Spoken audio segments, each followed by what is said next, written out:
Good afternoon, ladies and gentlemen. A very enlightening session by Reena. But I will take you through a very different journey now because I think the gentleman has just left the room who correctly, rightly said that the Indian scenario of textile industry is very different. What policies, what branding, what issues are we looking at? Yes, they pertain to human resource, but with the textile industry, the scenario is very difficult. I would start with my presentation, wherein this presentation is a part of my research, wherein this presentation is a part of my PhD. This research did not just come to my mind just like that.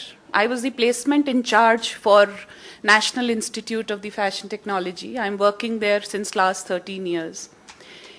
And the issues, the problems which cropped up with the middle level managers actually made me think that yes, there is a scope of research, there is a need of research into this area. I would just begin with my presentation, and I believe weaving the human thread in a garment. Before I start with my presentation, I would like to tell you a story. Once upon a time, there were two beekeepers who each had a beehive. The beekeepers worked for a company called Bees Incorporation. Company's customers loved its honey and wanted the business to produce more honey than it had the previous year. As a result, each beekeeper was told to produce more honey at the same quality. With different ideas about how to do this, beekeepers designed different approaches to improve the performance of the hives. Beekeeper 1 had the performance management approach as measured by how many flowers each bee visited. Bees were never told about the hive's goals to produce more honey, wherein the second beekeeper communicated each bee the goal of the hive was to produce more honey. Beekeeper 1 created extensive measurement system to count the flowers each bee visited. Beekeeper 2 measured two aspects: the amount of nectar each bee brought back to the hive and the amount of honey the hive produced.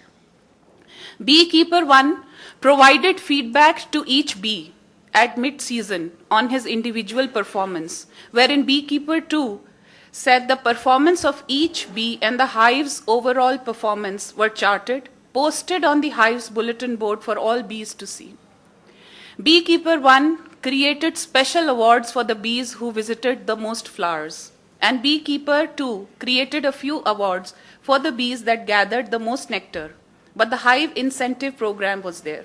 Each bee was rewarded in the hive based on the hive's production of honey. The more honey produced, the more recognition each bee would receive. The findings of the two approaches were: Beekeeper 1, his hive had indeed increased the number of flowers visited, but the amount of honey produced by the hive had dropped. The finding for the Beekeeper 2 was more honey was produced. Reasons: in Beekeeper 1, the bees were so busy trying to visit as many flowers as possible that they limited the amount of nectar they would carry so that they fly faster. The reason for the Beekeeper 2, where the honey was produced more, that each bee in the hive was focused on the hive's goal of producing more honey. The bee had concentrated their efforts on gathering more nectar to produce more honey than ever before. Bees with Beekeeper 1 felt that they were competing against each other, awards, so they would not share valuable information with each other, which could have helped the performance of all the bees. Wherein, in the second approach, the bees worked together to determine the highest nectar yielding flowers and to create quicker processes for depositing the nectar they had gathered. They also worked together to help. The queen bee of this hive reported the poor performers either improved their performance or they were transferred to another hive. When the Beekeeper 1 handed out the awards to individual bees, there was unhappy buzzing in the background. And the second, when the beekeeper awarded each bee his portion of the hive incentive payment, there was a loud, happy buzz and jubilant flapping of the wings. The moral says, measuring and recognizing accomplishments rather than activities, and giving feedback to the worker bees often improves the results of the hive. I begin my presentation with this. Human resource management practices affecting employee performance in the garment manufacturing export firms in Delhi NCR. The evolution of HR has been since 1890, where people have been talking about protection of employees' children, moving towards 1914, where people talked about state unions, labor, compensation matters, to 1980, where we shifted to improving effectiveness and efficiency, until now, wherein we think the employees are the champions, to the shared services, we move as strategic business partners. Today, a research says only 20% of the policies are written by HR. But in future, 100% of them will sooner or later involve HR. I would like to ask a question here. Which category does your organization fall into? How many of you would say that HR writes less than 20% of the policies in your organizations? 1, 2, okay. 20%? More than 20%? Okay, that's good to know. HR is definitely shifting its focus on the organization of the business to focusing on the business of the organization. The factors responsible for contributions to business that are based mainly on people in manufacturing sector are productivity, quality, innovation, and most importantly, customers. Henry Ford once said, "You can take my factories, burn up my buildings, but give me my people, and I will bring the business right back." 4 pillars of manufacturing units: men, money, machinery, material. Traditionally, garment manufacturing firms enriched their base with quality material, high-end machines, requisite money. In spite of this, these firms are on the threshold of losing their global market share. So what is the missing part of the jigsaw puzzle? It's men, the formidable human resource. The traditional role in the textile industry has been processing salary, finding right people for the right job, administration work. We have still not moved to the new roles of better recruitment selection policies, performance appraisals, training development, fulfilling esteem needs, giving recognition, improving work environment, planning and executing HRM policies. Our industry has been ignoring HR department for long now. It is more of a time function office that is to process salaries, finding right people for right job.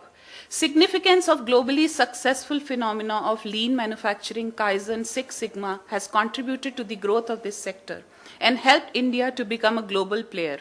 To achieve many more milestones, the focus now should be extended to the other aspects. And it's now time for the industry to venture into human resource management. There was a study by Shobna Anand in 2003 of CRISIL on Indian textile and garment industry, which talked about 3 issues. It said core competencies, market responsiveness, and third was professional management practices. She emphasized that the garment units are family-run businesses in India. The infusion of professional management at senior level would enable them to access experienced and talented pool of manpower. Investments in IT and communications would reduce response time. A study conducted by Tufts University in 2006, they said factories with the most innovative HR systems experience significantly lower employee turnover than those with less sophisticated practices. By contrast, factories with weakest HR practices developed only 10 to 15% of their best workers internally. The study also reflected that with each 1% increase in monthly employee turnover, a factory's production efficiency rate declined by 0.16%. The study suggested introduction of HR systems which would lead to enhanced efficiency, productivity across the supply chain. A study by Dr. Bheda, Narag and Singla in 2002 suggested that productivity of Indian manufacturing firms is substantially lower than those in Western countries. Improvement can be brought either by people or by machinery. Controllable factors associated with high productivity are training, incentives, pay systems, and reward systems. training programs not just for the labor, but for the middle level management who can communicate well between the upper level management or the top level management to the lower level management. A doctoral dissertation by Henrietta Lake said in 2006 that post-MFA, there is a move to engage suppliers to improve the human resource function at their firms, which would impact suppliers' productivity in a positive manner. However, the study highlighted the challenges of analyzing the most effective HRM practices and suggests research shows that it has to undertake performance effects of HRM practices in Indian apparel industry.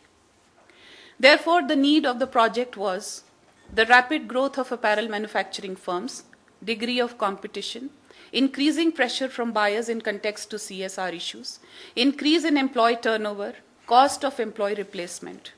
Also, the absence of emphasis given on HR practices in the apparel export industry. Studies are only limited to service and retail industry. Insignificant studies on middle-level management. Almost all theory and evidence about the relationship between HRM and performance in the research is based in United States, Europe, and other developed countries, and that too in parallel manufacturing sectors. The objective of the study was to link between HRM practices and employee performance, that whether there is any link between the two. The sub-objectives were first to review and assess the current HR practices for its manufacturers in garment manufacturing export firms.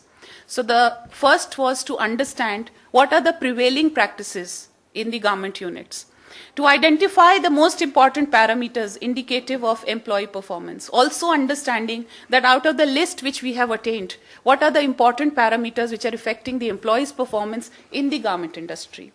The third objective is my PhD completion objective, which is to understand that whether these practices may lead better organizational performance or not.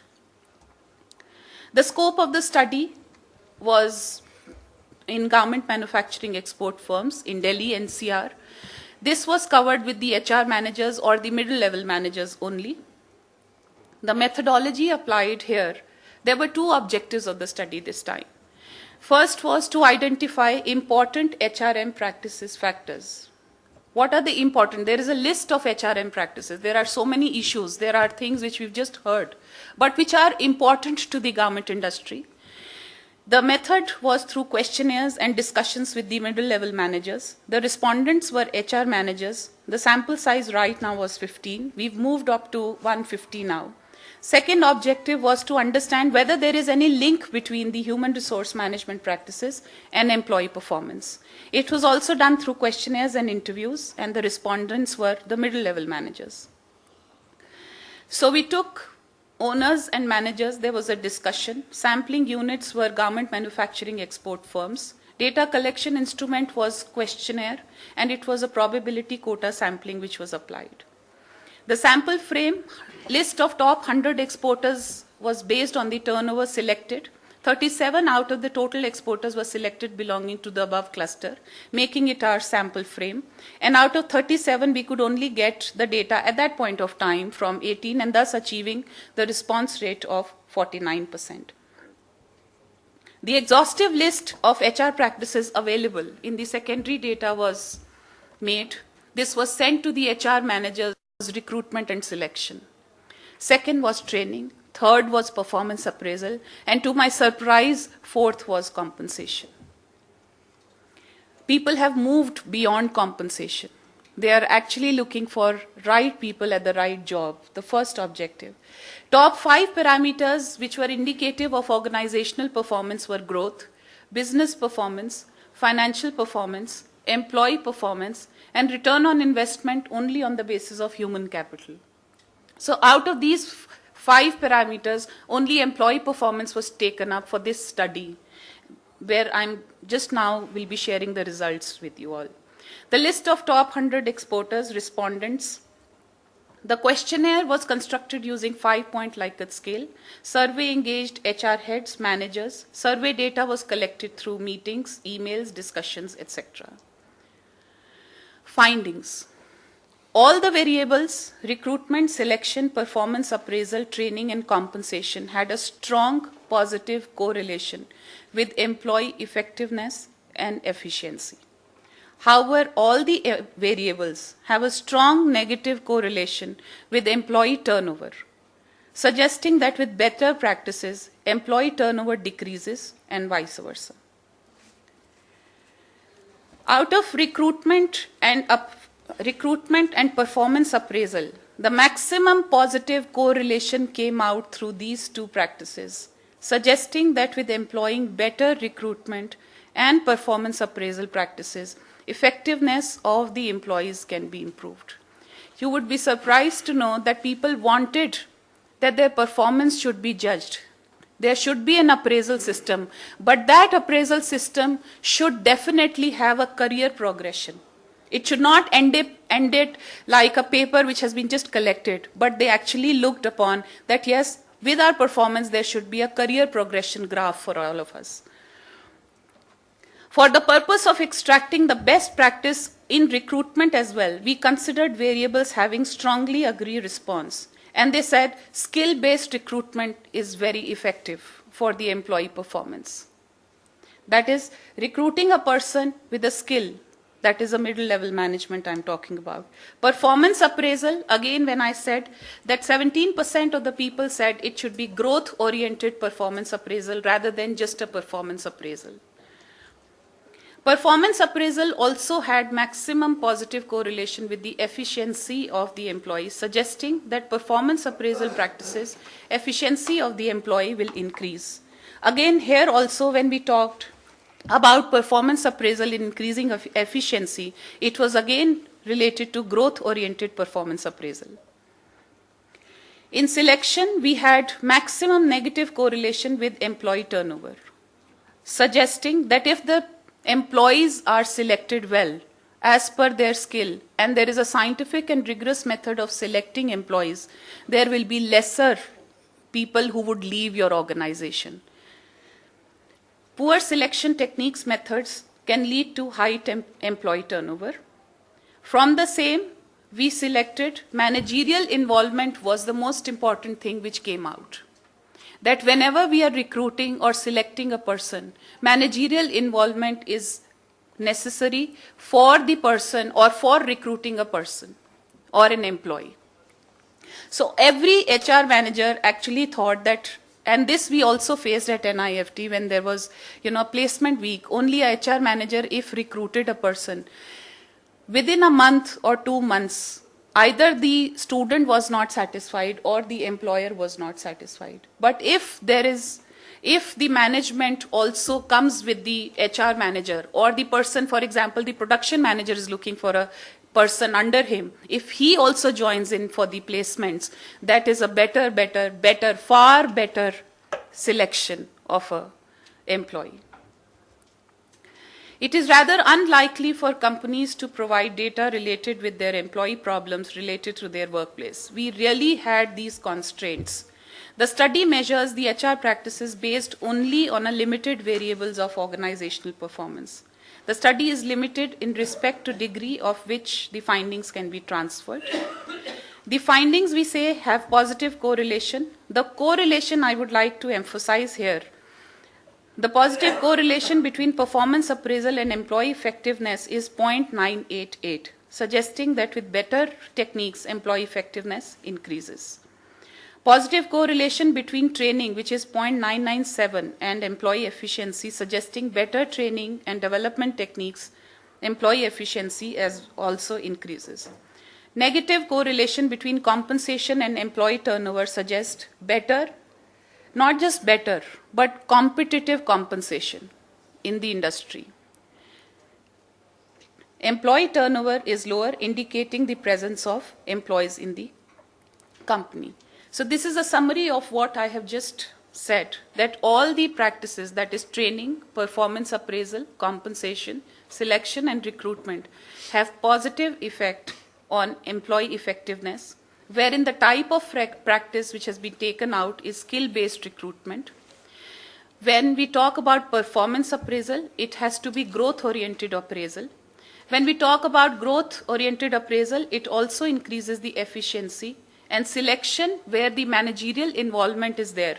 The turnover would be negative. That is, people would leave your organizations less. The research is a sample limited to only apparel export garment manufacturing units. It is a large and medium scale export houses, selected large and medium export houses. The respondents are limited to only the concerned HRs. So it is limiting the perspective right now. The conclusion actually says the results of the study strongly support that the research problem, as there is significant relation between employee performance with HRM practices. It also proves that HRM performance link that has been demonstrated in the Western Hemisphere also exists in Indian context. It can be said that more HR practices are in place, the more employees remain motivated to work effectively and efficiently and have lesser intention to leave the organization. I would just like to end my presentation here stating wherein Dr. Bheda has always been telling this, that my business is not to shout and scream. My business is to share and develop. So I would request people sitting here as owners, as the HR managers, to kindly look into the HRM practice, because we are we are just not with any kind of hemisphere. Our HR practices are not up to the mark, as in there is no comparison between any industry if we talk about today. So the textile industry has to really work on the HR practices. Thank you so much.